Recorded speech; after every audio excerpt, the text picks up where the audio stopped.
The World Economic Forum has opened in Davos under the theme Spirit of Dialogue, a notion being severely tested by the state of the world.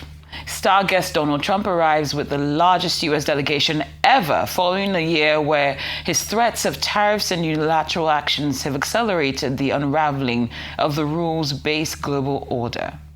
The meeting convenes amid raging wars in Ukraine and the Middle East, and just days after Trump stunned allies by threatening punitive tariffs if they oppose his plan to annex Greenland. While Trump comes mop-handed, other leaders, including NATO's chief and French president, are flying in to argue for multilateralism, free trade, and continued support for Ukraine.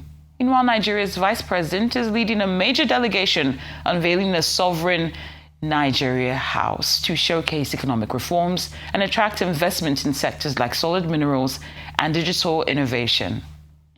Well, Arise News correspondent Anyeze Osakwe, who is covering the World Economic Forum, is in Davos and joins us now for an update. Anyeze, good to see you. Good afternoon. Good afternoon from here.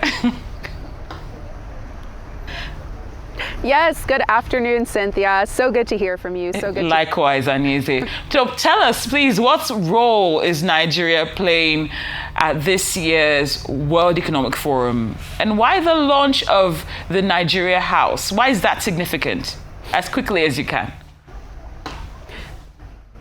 Yes, absolutely. So, kind of like what we mentioned on the morning show this morning, Nigeria has such a sizable presence at the forum this year. So it's being led, as you mentioned, by the Vice President, Kashim Shettima, who's supposed to deliver a speech later today.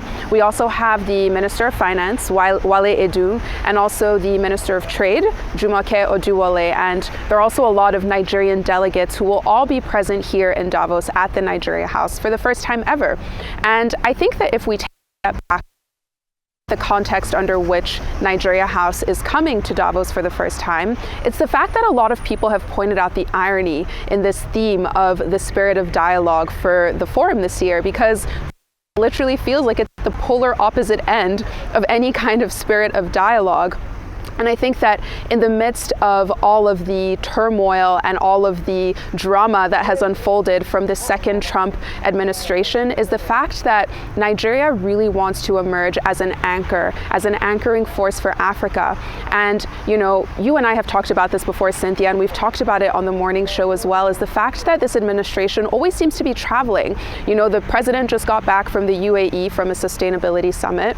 We now have the vice president and this massive delegation here in Davos in Switzerland as well. And I think that just goes to show that Nigeria is really trying to make itself seen and make itself known on the international scale. We're cutting deals, we're signing economic agreements. We now have this Nigeria House for the first time in Davos history. And it's essentially Nigeria making the world know that we're here and we're a force to be reckoned with. Now, at the end of the day, one major question that, our colleagues, Rotus and myself, will be asking is, what does all of this translate to? Do all of these economic signings, these meetings that we're going to, whether it's in the UAE, in the Middle East, or in Switzerland, how does that translate into real, tangible results for Nigeria? I have to say, it's symbolic, and it was a moment of pride to see the Nigeria House right here in Davos. I mean, it's a significant structure, and you saw it there right next to the USA House. LinkedIn, other big tech companies all have their presence. And for the first time this year, so does Nigeria. And I think that that's something to be celebrated, at least. Indeed, Anyeze. And in just about 30 seconds, with the global crises competing for attention, do you think climate change is receiving the focus that it deserves at this year's forum? So I dropped my my IFB, Cynthia, but I think you were asking a question about climate. Yes, and please. I think that one major point to note is that the climate dialogue has changed significantly this year.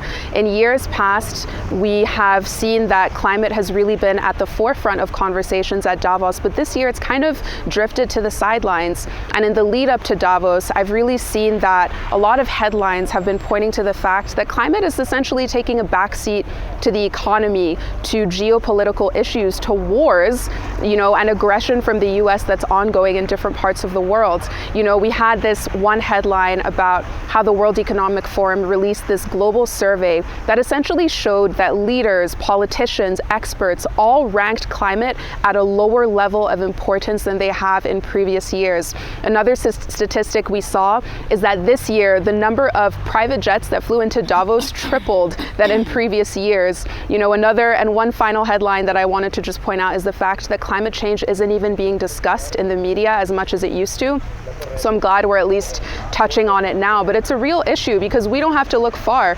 We know that when it rains in Lagos, the city essentially comes to a standstill. In northern Nigeria, we're dealing with record high temperatures, with droughts, with overheating, and that has a ripple effect on our agricultural systems, on the price of food. So climate is a real issue that Africa needs to deal with, Nigeria needs to deal with, and the world as a whole needs to deal with as well. Absolutely. So hopefully it comes back to the forefront sometime soon. Absolutely. Well said. Anyeze Osakwe, live from Davos. We'd like to thank you for your analysis, and we look forward to having you join us again probably tomorrow. Thank you so much, Anyeze.